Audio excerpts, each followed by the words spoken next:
Hello everyone, hope you are having a great week. My name is Drew, the host of Never Behind, wanting to share insights from well-known investors or investors that have been in the market for a long time with plenty of experiences so that they may provide insights of the market that may help you with your personal investments and never be behind the trend. Now, if you have been investing in 2023, I am sure you have heard that AI is the future and that the AI stocks will go to the moon. And actually, a huge number of AI related stocks did go up quite dramatically this year, including Nvidia. Now, although the stocks did not go parabolic as it did during the melt-up right before the dot-com crash, there was quite a similarity between the two markets where if the CEO came out on the media and mentioned the word artificial intelligence, the stock went up 10 to 20% or more in a short period of time. Now, will this AI momentum keep going up? I guess only time will tell. Now, the majority of investors are trying very hard to find the next Amazons and Apples before the real AI rally starts, as it did for the internet stocks in early 2000. It would be great if we did actually find the next Amazons and Apples, but we do have to keep in mind that over 90% of the companies that came out during the dot-com bubble are no longer around. So we do need to be careful when speculating that this stock is the next Amazon or Apple. Today, I wanted to share an interview or a podcast done by Chamath Palihapitiya, the founder of Social Capital, who is now worth $4 billion, and was called the SPAC King back in 2021 when he came out with Virgin Galactic, Open Door, SoFi, and Clover Health. Now, I do know that there are people who really like Chamath or can't even stand him being on the screen for various reasons. In my case, I do follow all his interviews and also the All In podcast where he is one of the main panels, since his insights do help me a lot on my investments. The most recent podcast where Chamath shared his thoughts and insights on AI was very helpful and got me thinking again about my investments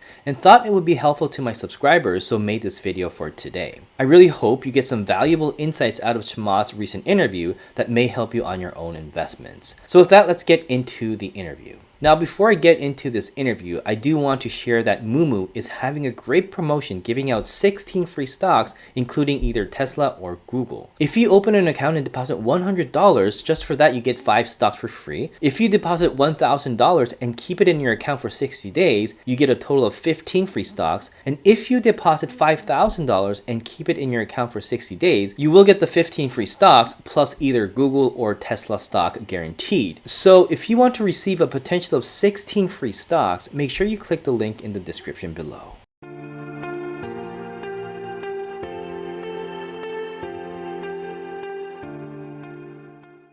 If you go back to like the gold rush of the 1800s in San Francisco, the people that made the money were the platform enablers, right? They were the ones that sold the picks, the shovels, the pans, and the jeans, right? And that's where Levi Strauss was born. The equivalence in that analogy today is Nvidia, because they are the dominant pick and shovel provider. So the question is, well, what are we going to use these picks and shovels to create? Are we going to find gold? And I think the question is unclear. And where will that gold be found? Will it be found inside of a big tech company, or will it be found inside of a startup? If you look inside of where these resources are being used inside of big tech, it is to completely scorch the earth on the economic value of large models. And I think that that's very, very good for all of the startups that come after it. So what do I mean by this? We were all so wrapped around the axle around ChatGPT and then GPT in general. And now, if you look at the quality of Llama 2, basically these big companies have decided, no, we're just going to make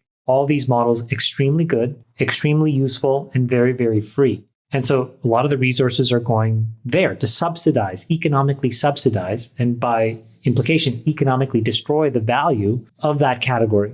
That's going to be good for startups. I think Chamath has a great point where he's saying that the AI hype that we are experiencing in 2023 is somewhat similar to the gold rush that started in 1848. Now, if we look back in time, the people who actually made a fortune in the gold rush were not the gold miners, but the people who sold the pick and shovels and also the tough pants that didn't rip that easily, which is now known as Levi's jeans. Chamath is saying that since any company that is focusing on developing a service in the AI space will have to use GPU chips no matter what happens to the company in the future. So in other words, even if the company does go bankrupt, the company will have to use GPU chips anyway, and therefore is saying that Nvidia is the pick and shovels play for the AI era. He also shared a great insight where he was saying that despite the hype and spotlight that OpenAI's ChatGPT was receiving in early 2023, also talked as the next Amazon and Apple, people are now not talking that much or excited about ChatGPT compared to 6 months before. Now, big tech companies like Google and Meta are coming out with their own AI chatbots that are as good as ChatGPT and are sharing them to the public for free, destroying ChatGPT's moat and therefore demolishing the economic value of ChatGPT,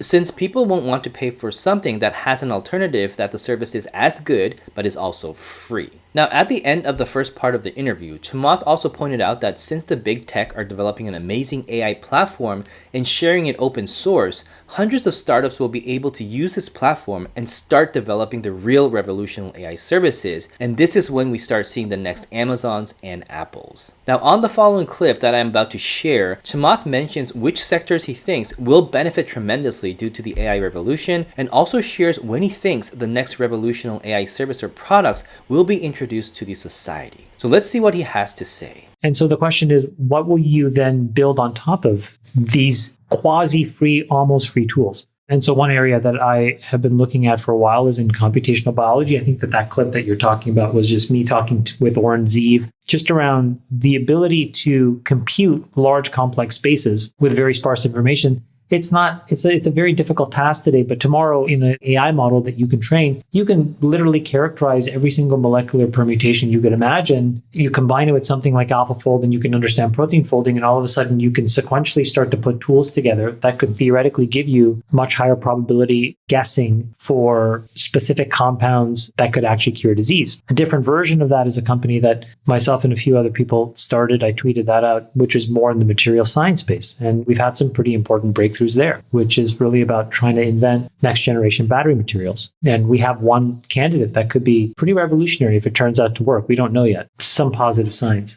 So there are some of these green shoots. So my perspective is that a lot of the money that NVIDIA makes today is going to be money well spent because it'll be going to the big guys, big tech plus Tesla. They are then going to create some really foundational platform technologies with it, whether it's Dojo, whether it's FSD, whether it's the full platform inside of Tesla that is the cameras plus the inference plus the training for all forms of physical world interaction, whether it's Llama 2. And all of that stuff will be given away essentially, I think, open source, quasi-free to the ecosystem over the next few years. And I think that'll be a really important moment, which will create hundreds of new companies doing really clever, cool things. So we haven't yet seen the big breakout company yet. And so I think that right now, most of this CapEx is going to the big guys, but the dividends of all the work that these big guys are doing will be seen over the next few years in the startups that get started in the next 4 or 5 years. So one of the major sectors that Chamath believes will dramatically benefit from AI is the bio industry. So until now, hundreds of smart scientists repeated experiments and went through thousands of failures just to find a candidate molecule, which on average takes 4 to 6 years. And once a molecule is selected, it takes another 4 to 6 years to go through the clinical trials to get FDA approval. Now, more surprisingly is that over 90% of these new molecules actually get rejected by the FDA, turning out not to be as effective to the patients as the scientists were anticipating. Now, with the development of AI, scientists will be able to mutate any DNA in the molecule and simulate its effect on the disease, saving not only time and money, but also predicting a much accurate molecule that can actually get much closer to curing the disease.